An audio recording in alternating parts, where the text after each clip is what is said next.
Hello everyone, welcome back to India hub. मैं हूं रितिश और अगर आपने अभी तक इंडिया हब को सब्सक्राइब नहीं किया है तो आगे बढ़ने से पहले जल्दी सब्सक्राइब कर लीजिए। नाउ यूनाइटेड किंगडम ने ऑफिशियली ये कहा है कि भारत ऑकस का पार्ट बन जाए। एंड यहाँ आपके माइंड में ये आ सकता है कि क्या सब लोग हमारे फ्रेंड बनना चाहते हैं? सर, हर कंट्री के आज के समय चाहता है कि हमारी फ्रेंडशिप मतलब इंडिया की फ्रेंडशिप उन्हें मिल जाए। तो बहुत फेमस है क्या हम? तो देखिए, ऐसा कोई बात नहीं है। दुनिया बहुत ज़्यादा मतलबी है। यूके ने अपनी तरफ से इन्विटेशन दिया है इंडिया को। यहाँ आप देख पाओगे, retains calls for AUKUS expansion. Britain चाहता है कि ऑकस का एक्सपेंशन हो और अभी क्योंकि सिर्फ 3 देश हैं ऑकस में, इसीलिए ब्रिटेन चाहता है इसमें जापान और इंडिया को भी इनवाइट किया जाए। एंड ये बहुत बड़ा स्टेप होने वाला है, मगर ये स्टेप लिया जा रहा है इसलिए क्योंकि यूके और यूएसए जो कि ऑकस के पार्ट है वो चाहते हैं इंडिया फ्रांस से दूर हो जाए मिलिट्री परचेसेस के मामले में। और वैसे अगर आप सोच के देखो तो इंडिया के लिए ऑकस को ज्वाइन करना एक बहुत ही कठिन काम होने वाला है, क्योंकि इंडिया अभी क्वाड का पार्ट है। और क्वाड में कौन सी कंट्रीज है?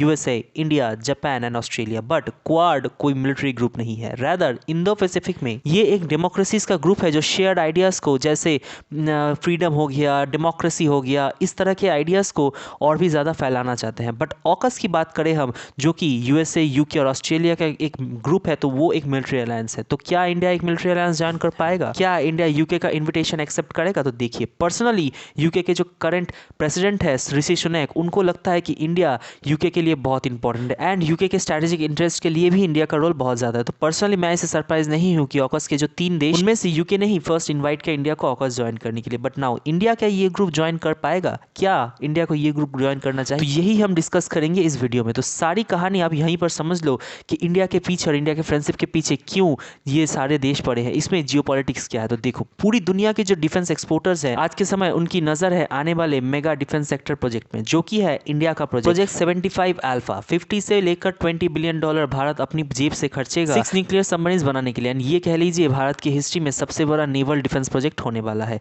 एंड ऑब्वियसली इस डील के पीछे सारे बड़े देश, यूएसए हो जाए, यूके हो जाए, फ्रांस हो जाए, ये सब चाहते हैं ये 20 बिलियन डॉलर उनके पॉकेट में चला जाए। अब फ्रांस ने यहाँ पर रिसेंटली अपनी एक ऑफिशियल नोटिस दी है कि ये कहा है उसमें कि इंडिया को चाहे सबमरीन चाहिए हो, फाइटर जेट का इंजन चाहिए हो, कुछ भी चाहिए हो, फ्रांस रेडी है, हम बना के देंगे इंडिया को ये सब। क्योंकि फ्रांस का मेन ऑब्जेक्टिव यहाँ पर लॉन्ग टर्म ये है कि इंडिया को रशिया से दूर किया जाए। एंड फ्रांस ने ये बात खुद ही कहा है एंड रशिया भी ये बात खुल के करता है। फ्रांस का मेन एम है इंडिया को रशिया से दूर करना as a main defence partner. और फ्रांस ये काम बिल्कुल कर भी सकता है, जो कि रशिया के one of the biggest fears है। क्योंकि देखिए, फ्रांस की डिफेंस इंडस्ट्री अभी भी बहुत स्ट्रांग है, बट रशिया की डिफेंस इंडस्ट्री वेरियस सैंक्शंस की वजह से थोड़ी वीक होती जा रही है। इसीलिए फ्रांस ये काम जरूर कर सकता है आज के। बट ना, फ्रांस को चुनौती या कंपटीशन मिल रहा है उसी के फ्रेंडली कंट्री से, नेटो कंट्री से। अब आप देखिए, ये जो ग्रुप है ना ऑकस, ये ऑस्ट्रेलिया, यूएसए और यूके का जो ग्रुप, ये बस एक शॉप है, सरल भाषा में एक दुकान है यूके और यूएसए का। एंड रिसेंटली इन्होंने ऑस्ट्रेलिया को अपना कस्टमर बना लिया है। तो यहाँ पर हुआ क्या था? तो देखिए, ऑस्ट्रेलिया को चाहिए था न्यूक्लियर सबमरीन, उसकी वजह से ऑस्ट्रेलिया बात कर रहा था फ्रांस से। फ्रांस को डील ऑलमोस्ट मिल ही गई थी, बट लास्ट मोमेंट पे यूएसए ने ऑस्ट्रेलिया को कहा कि यूके के साथ मिलकर ये ग्रुप बनाते हैं, हम आपकी बनाएंगे न्यूक्लियर सबमरीन, बट आप फ्रांस को इस डील से बाहर निकाल दो। फिर ऑस्ट्रेलिया ने यही किया। ऑस्ट्रेलिया ने यूएसए और यूके के साथ मिलकर एक ग्रुप बनाई जो कि ऑकस है, और फ्रांस को इस डील से पीछे ढकेल दिया। इसलिए फ्रांस में बहुत गुस्सा है, और इतना गुस्सा है कि फ्रांस से ऑस्ट्रेलिया के रिलेशंस बहुत खराब होते जा रहे थे।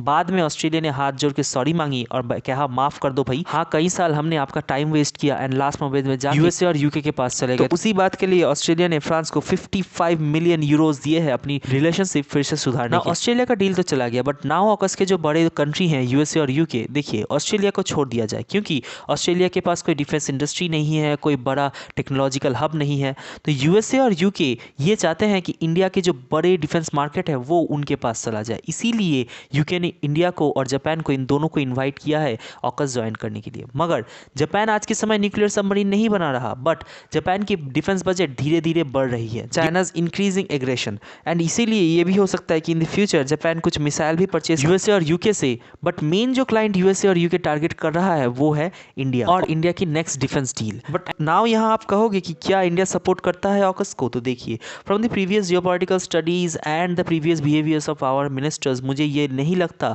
कि इंडिया ऑकस को ज्वाइन करने वाला है। बट अगर कर लिया तो हाँ, मैं गलत साबित हो सकता हूँ। But according to the basic facts of the previous stands and various other behaviours projected by our ministry, मुझे ये नहीं लगता कि इंडिया ऑकस को कोई भी तरीके से ज्वाइन करेगा।